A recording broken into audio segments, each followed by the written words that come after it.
এই রাস্তা দিয়ে আজ হাজারো মানুষ যাতায়াত করে, কিন্তু খুব কম মানুষই জানে এই মাটির নিচে লুকিয়ে আছে শত শত মানুষের রক্ত, আর্তনাদ আর না বলা গল্প।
আজ আমি দাঁড়িয়ে আছি সিলেটের তামাবিল সীমান্তে, একটি জায়গায় যেখানে 1971 সালে থেমে গিয়েছিল অসংখ্য মানুষের জীবনের গল্প।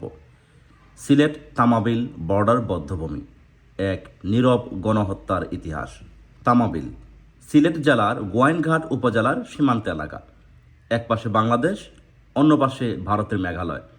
আজ এটি একটি ব্যস্ত স্থলবন্দর, কিন্তু 1971 সালে এই জায়গাটি ছিল মৃত্যুর এক নিঃশব্দ ফাঁদ। মুক্তিযুদ্ধের সময় পাকিস্তানি হানাদার বাহিনী এবং তাদের সহযোগীরা এই সীমান্ত এলাকায় ধরে এনে হত্যা করেছিল অসংখ্য নিরীহ মানুষকে।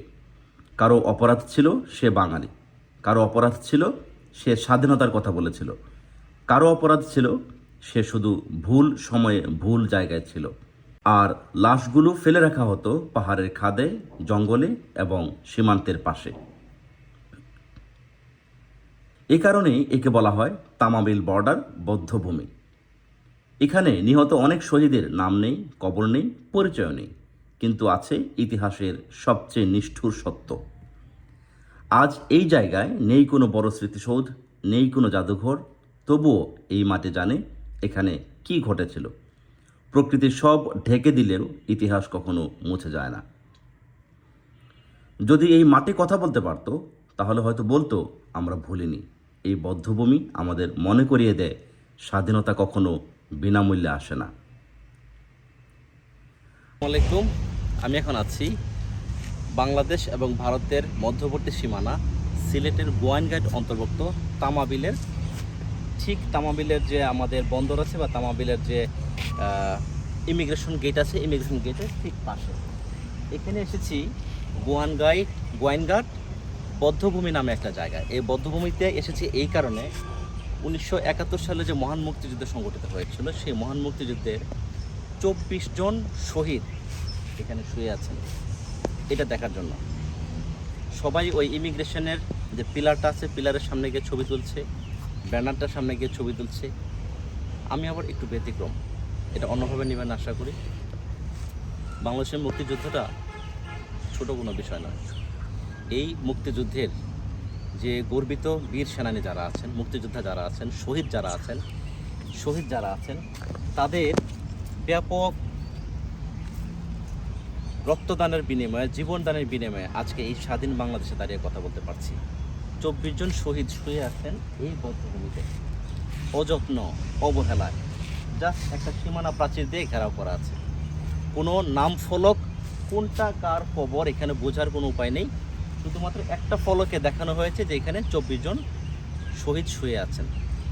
আমার প্রশ্ন হচ্ছে, স্বাধীন বাংলাদেশে আজকে প্রায় আমরা 52 বছর পর কথা বলছি, আমাদের কি এখনও সময় হয়নি বাংলাদেশের মুক্তিযোদ্ধাদের প্রকৃত সম্মান জানানোর?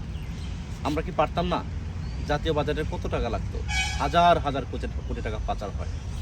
এই 24 জন শহীদের কবরকে আরেকটু সুন্দরভাবে সংরক্ষণাবেক্ষণ করা, অথবা মুক্তিযুদ্ধের শুরু থেকেই এখানে যারা শুয়ে আছেন তারা কে কোথায় শুয়ে আছেন, কার কবর কোনটা, এটা প্রথম থেকে নির্ধারণ করা যেহেতু হয়নি, আজকের দিনে এটা সম্ভব না। কিন্তু আমার দাবি হচ্ছে এই জায়গাটাকে আরেকটু পরিষ্কার পরিচ্ছন্ন করে এই জায়গাটাকে আমরা তুলে ধরতে পারতাম। এই যে বাংলাদেশের মুক্তিযুদ্ধের শহীদদের প্রতি অবহেলা, একজন সচেতন নাগরিক হিসেবে এটা মেনে নেওয়া খুবই কষ্টকর। সিলেটের গোয়াইনঘাট এই তামাবিলের বধ্যভূমি থেকে দুঃখ ভারাক্রান্ত হৃদয়ে বিদায় নিচ্ছি। মশিউর রহমান। আশা করি অন্য কোনো ভিডিওতে আবার দেখা হবে। সে পর্যন্ত সবাই ভালো থাকবেন। আল্লাহ হাফেজ। আসসালামু আলাইকুম। আজকের এই ভিডিওটি যদি আপনাকে এক মুহূর্তের জন্য থামিয়ে দেয়, ভাবতে বাধ্য করে, তাহলে এই ভিডিওর উদ্দেশ্য সফল। এই জায়গা শুধু একটি লোকেশন নয়, এটি একটি ইতিহাস, একটি ত্যাগ, একটি নীরব চিৎকার। ভিডিওটি ভালো লাগলে লাইক দিন, ইতিহাস জানাতে শেয়ার করুন, আর এমন আরও অনেক অজানা গল্প জানতে ট্রাভেল ফিল্ড চ্যানেলটি সাবস্ক্রাইব করুন।